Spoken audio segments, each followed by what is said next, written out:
former CIA analyst and co-host of the Clay Travis and Buck Sexton show. Buck joins us now. Buck, when they run these confidential human sources into these groups that they're monitoring, how does this whole operation work?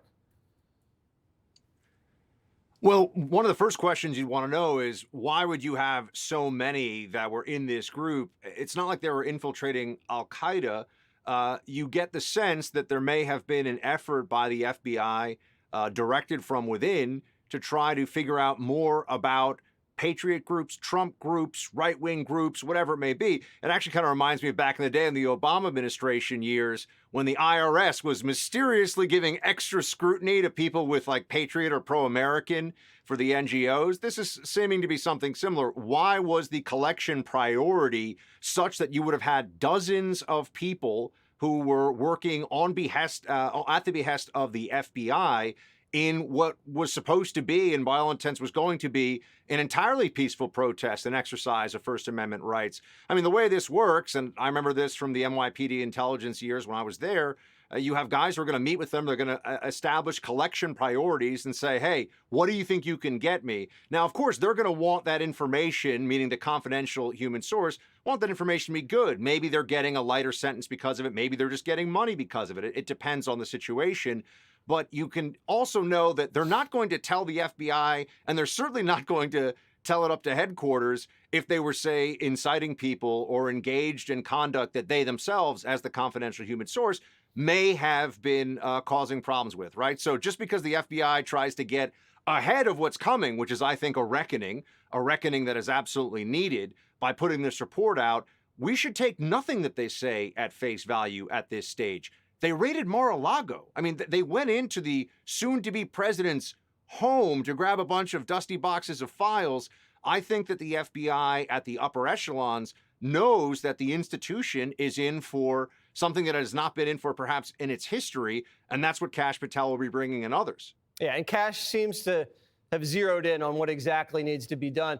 This whole Jan 6 day and the investigation that followed put a real scarlet letter on the MAGA movement. Let's be honest, it was criminalized. If you had a MAGA hat on, you were looked at by the federal government as a domestic terrorist in some quarters. It's just the way it was. And so going back now, and you realize that they had over 24 paid rats who had infested these groups. I mean, it sounds like there was an agenda here. I think there absolutely was an agenda at work. And I think everyone also has to remember, it seems like now it's obvious, but if you were to go back in time, a lot of people that were involved in this kind of activity, they would have assumed that Donald Trump would never be president again. They would assume that certainly he wouldn't be in a position where he can appoint the kind of people that we're seeing coming into his administration to get the transparency, to get to the bottom of weaponization of the DOJ, weaponization of the FBI, the lawfare that they have already engaged in. If this were to continue, if this were to perpetuate itself from the left against Republicans, this could bring down the Republic. This is very serious stuff. And January 6th, as we know, was supposed to be the incident that would keep Trump and the MAGA movement out of power forever. I think they believe that that would be the case. Clearly, based on this last election, it isn't. And so now it is absolutely incumbent upon the people that are taking over, we mentioned Kash and others, the new AG, Pam Bondi, to look into everything that was done that was clearly done for political reasons. And I might add, the people who are saying, oh my gosh, Donald Trump, he's coming in, this is so terrifying. Why should anybody at the FBI or DOJ be worried about looking through the files and understanding what happened? If everything they did was legitimate, then it should be fine.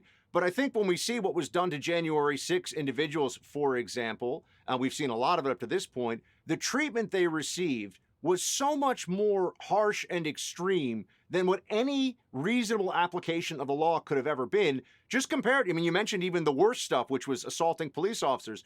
Jesse, you can talk to people who were covering the BLM riots in 2020 around the same period. Cops are being hit with bricks, bottles of urine, had lasers in their eyes trying to blind them. This was regular. Did any of them get put in solitary confinement? Were any of them sent to 5, 10, 15 years in federal prison? Of course not. It was a political maneuver. to treat them in this way. It was unfair. It was unjust. Donald Trump pardoning them is absolutely the right move.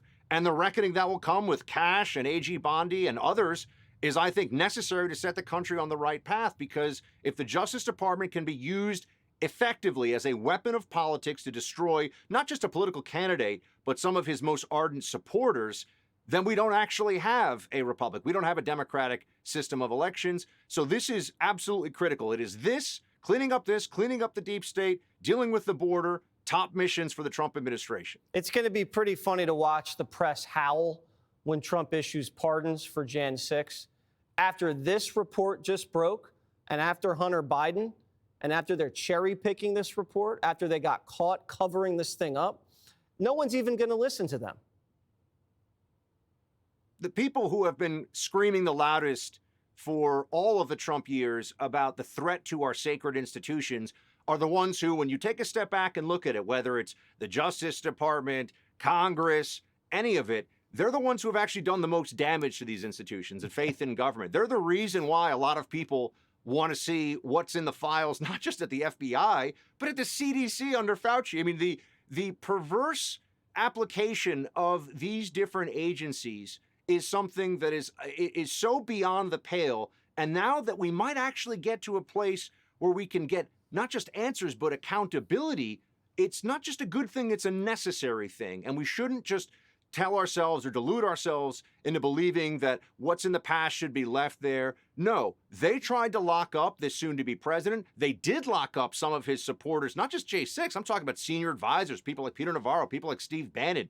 Bannon had to serve a prison sentence. This is completely insane. They put Navarro in leg shackles. And others did? Leg shackles. like he was like a bad pirate on a ship in the Caribbean. Leg shackles. Absolutely insane. That's wild. Jesse, this is why it is so necessary to get these answers, to get the truth. This is just the beginning, and the FBI knows what's coming, so I'm excited to see it. All right. Well, I was going to say they could flee to Canada, but now, I mean, it's going to be the 51st state. They might have to go somewhere else. Buck Sexton, good to see you. Click here to subscribe to the Fox News YouTube page to catch our hottest interviews and most compelling analysis.